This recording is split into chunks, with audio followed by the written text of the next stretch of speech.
10 Rarest Sleeper Cars of the 1970s. You ever see a car that looks like it belongs to your Uncle Larry, but then it blows the doors off a Corvette? That's the magic of a true sleeper. Back in the 1970s, when muscle cars were fighting emissions and insurance hikes, some of the wildest machines came hidden in plain sight. No stripes, no spoilers, just raw Detroit power wrapped in everyday steel. From budget compacts with big block hearts to fleet sedans packing drag strip secrets, these cars weren't built to show off, they were built to surprise. And most of them produced in tiny numbers. In this video, we're counting down 10 of the rarest sleeper cars of the 1970s factory, built beasts you probably never knew existed. So which one would you take home to blow minds at the next cruise night? Let us know in the comments. And don't forget to like, subscribe, and join the Muscle Car Masters crew for more hidden legends every week.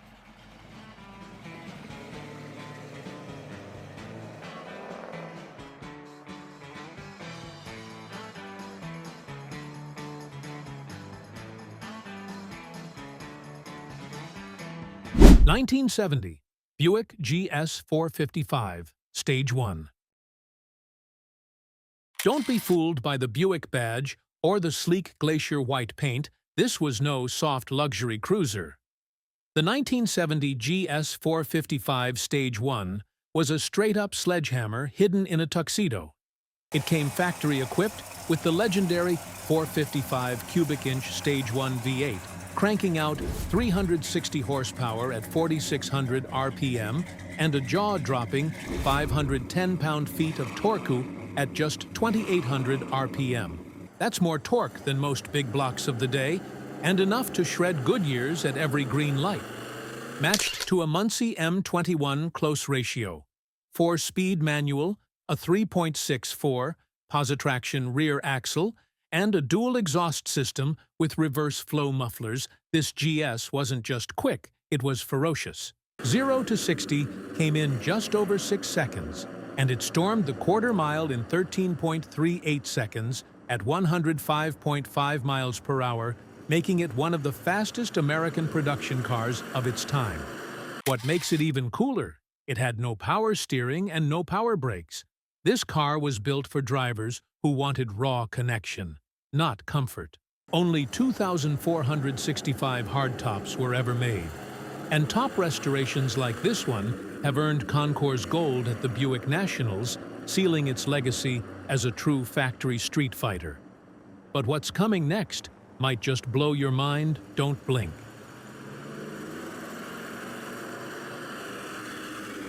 (1971) AMC Hornet SC 360. In 1971, AMC threw one last punch before the muscle car era began to fade, and they threw it with the Hornet SC 360. This compact car didn't look like much at first glance, but under the hood lurked a legit V8 menace.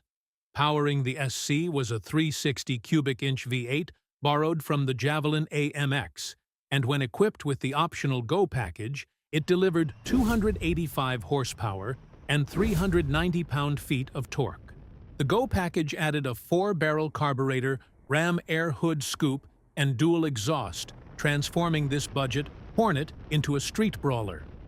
Only 784 units were ever built, and even fewer survived, with the 4-speed Hurst-shifted manual transmission a true enthusiast's choice. Optional twin-grip differential with 3.54 or 3.91 rear gears gave it serious off-the-line bite. On the strip, it ran the quarter mile in 14.8 seconds at 94.6 miles per hour, and with a few tweaks, it easily dipped into the 13s. With a base price of just $2,663, the SC 360 was the ultimate bang for the buck muscle deal of 1971. It handled surprisingly well, too, with flat cornering and firm braking, making it more than just a straight-line hero.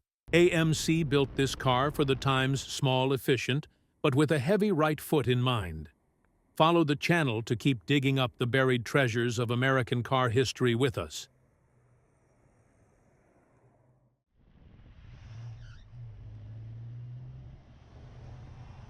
1973 Mercury Montego GT 351 Cobra Jet. By 1973, the muscle car era was already on life support, but Mercury wasn't ready to go quietly. They gave us one last surprise in the form of the Montego GT with the 351 Cobra Jet V8. And while it didn't wear flashy stripes or wild spoilers, this fastback coupe packed real firepower. Only 1,120. Montego GTs were equipped with the high-performance 351 cubic inch Cobra Jet V8, and out of those, just 197 came with a factory 4-speed manual, making it an incredibly rare breed. Under the hood, the Cobra Jet was rated at 266 horsepower and 370 pound-feet of torque, fed by a 4-barrel carburetor and breathing through dual exhausts. The optional 3.50 rear axle and top-loader 4-speed gave this Montego legit drag strip credentials. In period tests, these cars clocked 0 to 60 in the mid-7-second range and could run the quarter-mile in the high 14s. Not bad for a car that looked more like a luxury cruiser than a stoplight brawler. The Montego GT also featured coil spring rear suspension, a new perimeter frame, and a wide stance for stability, something Ford had been refining.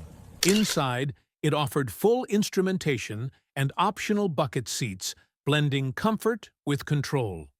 It may have been overshadowed by the Cyclone and Cougar, but the Montego GT 351 CJ is a forgotten Mercury muscle machine that deserves a second look.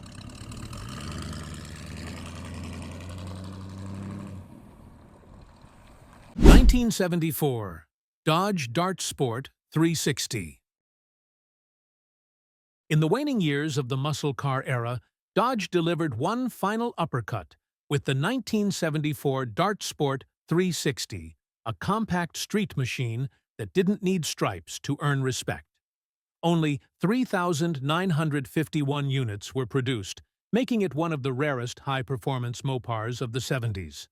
But don't let the understated styling fool you. This car came loaded with the largest engine ever dropped into the Dart body.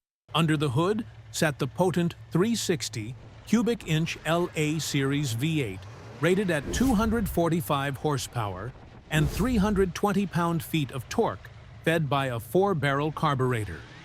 Paired with a Torque-A-Flight 727 3-speed automatic transmission and a performance axle, it could launch with authority and cruise with confidence.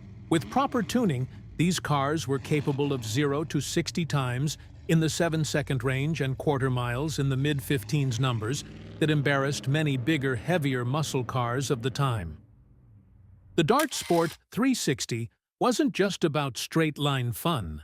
It came equipped with power-steering front disc brakes and a heavy-duty suspension, making it surprisingly capable in real-world driving.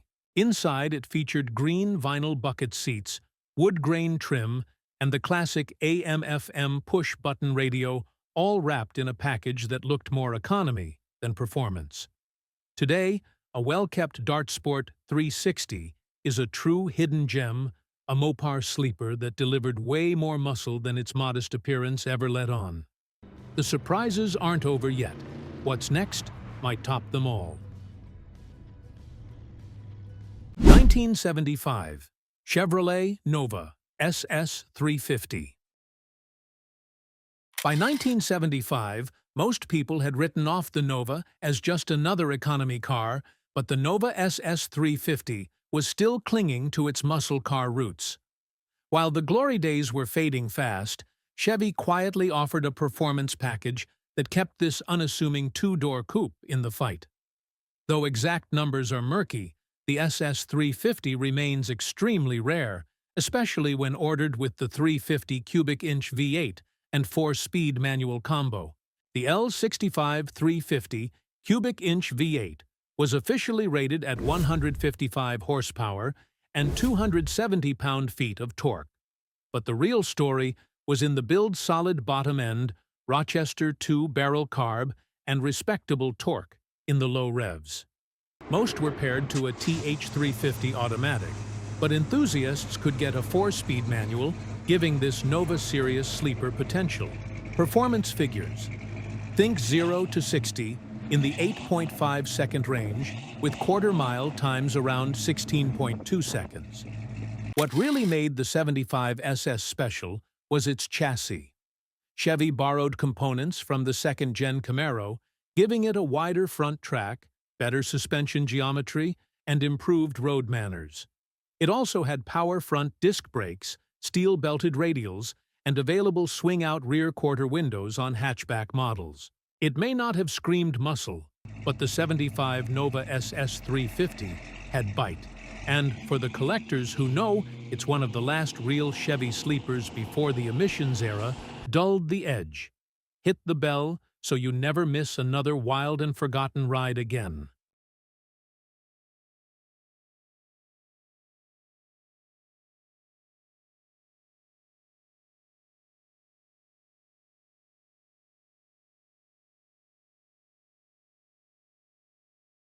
(1976) Chrysler Cordoba 400.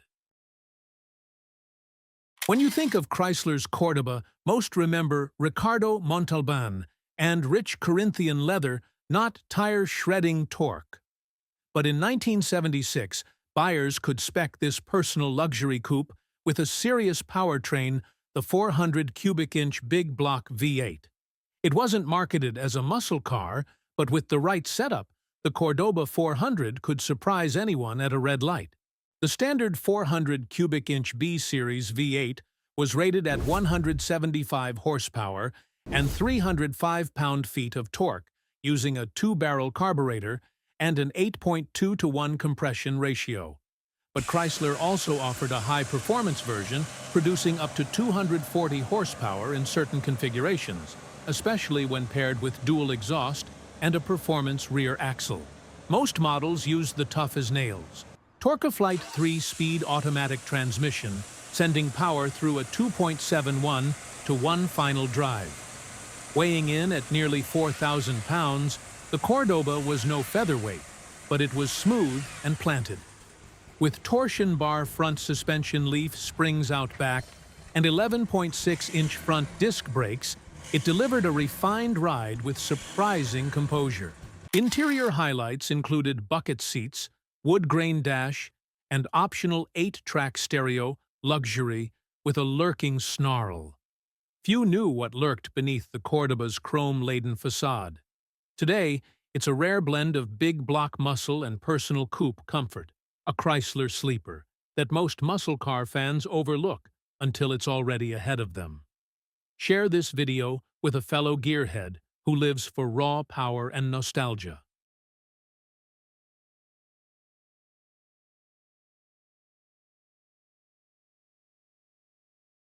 (1970) Ford Maverick Grabber 302.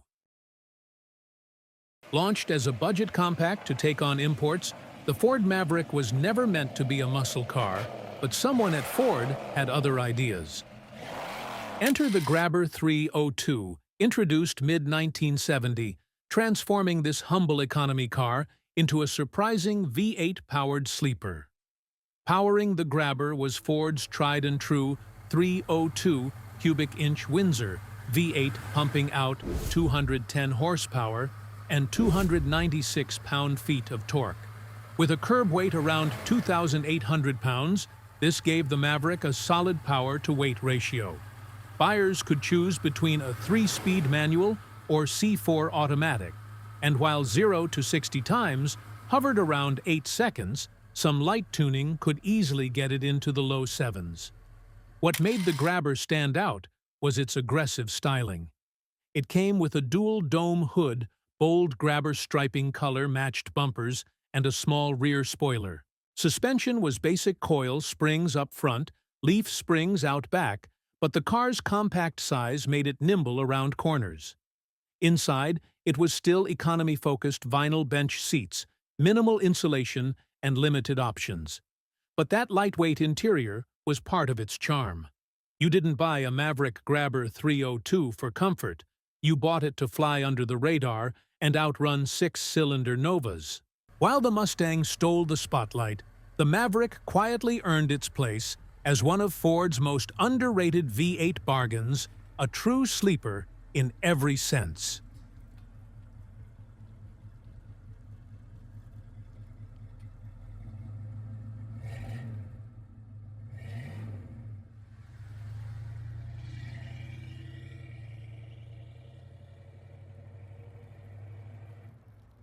(1971) Chevrolet Biscayne 427. If ever there was a definition of a sleeper, it's the 1971 Chevrolet Biscayne with the 427 big block. Originally built as a budget fleet car for taxis and police work, the Biscayne was the lightest full-size Chevy, and when ordered right, it became a factory street weapon hiding in plain sight. The key option, the L36 427 cubic inch big block V8, rated at 335 horsepower, and a monstrous 460 pound-feet of torque. With minimal insulation, no frills, and a curb weight under 4,000 pounds, the power-to-weight ratio shocked even muscle car fans. Most examples came with the turbo-hydra-matic 400 automatic, though some got the rare Muncie 4 speed with a posy rear end. Dual exhausts, front disc brakes, and optional heavy-duty suspension made these big sedans genuine quarter-mile bruisers. In proper tune, a Biscayne 427 could hit 0 to 60 in about 6.7 seconds and blast through the quarter-mile in 14.4 seconds, numbers right on pace with Chevelles and GTOs of the day. Inside, pure utility, vinyl bench seats, rubber floor mats, and a speedometer. No badges, no bragging, just brutal power. Rumor has it that dealers like Baldwin Motion even offered tuned versions that pushed these cars well past 400 horsepower. Today, the Biscayne 427 is one of the best-kept secrets in GM performance history, a factory hot rod disguised as a fleet sedan. And just when you thought it couldn't get crazier, boom, here comes the next one.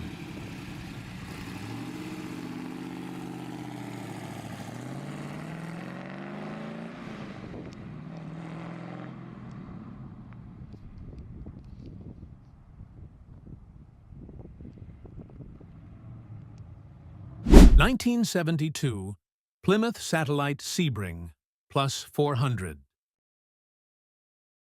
In the shadow of the Roadrunner and GTX, Plymouth's 1972 Satellite Sebring Plus 400 quietly delivered real muscle with a splash of class.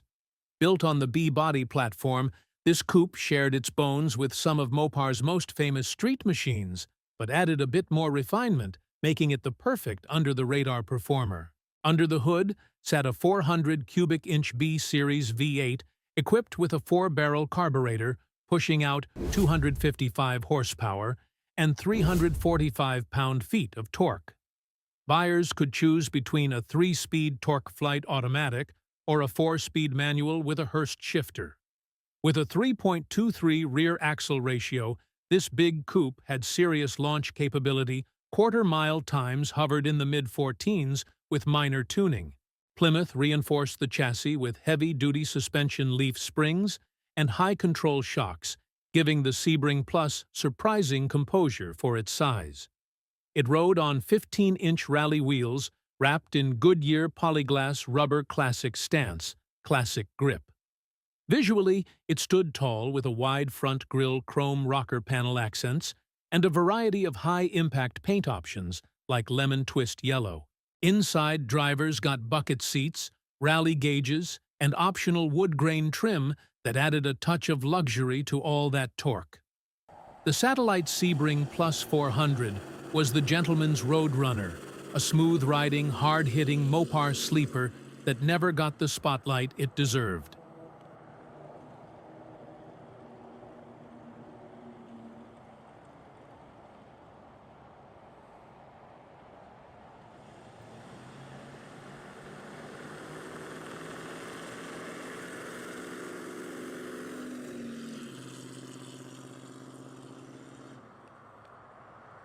(1974) Chevrolet Laguna S-3 454. As the Chevelle SS faded into history, Chevy didn't give up on street muscle entirely.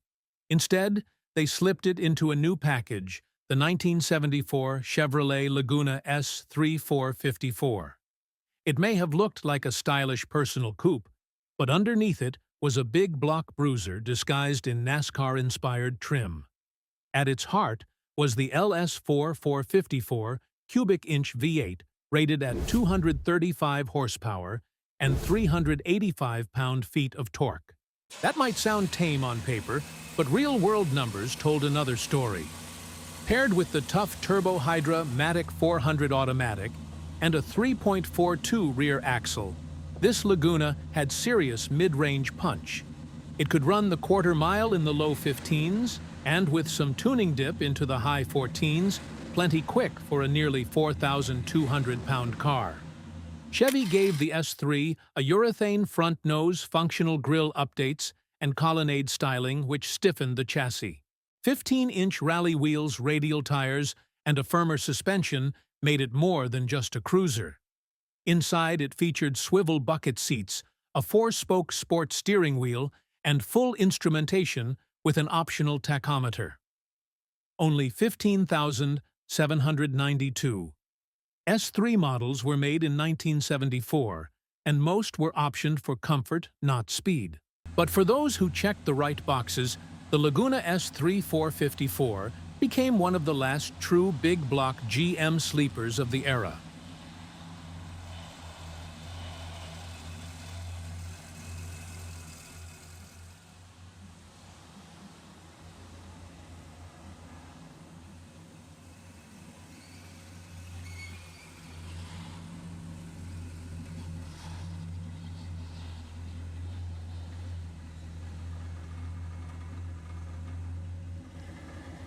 They weren't flashy, they weren't loud, but these rare sleepers from the 1970s proved one thing: real muscle doesn't need to shout. Whether hidden in police packages, taxi fleets, or forgotten trim codes, these machines carried the spirit of raw American horsepower where nobody expected it. Which one surprised you the most? Or better yet, have you ever owned one of these hidden beasts? Drop your story in the comments. We'd love to hear it.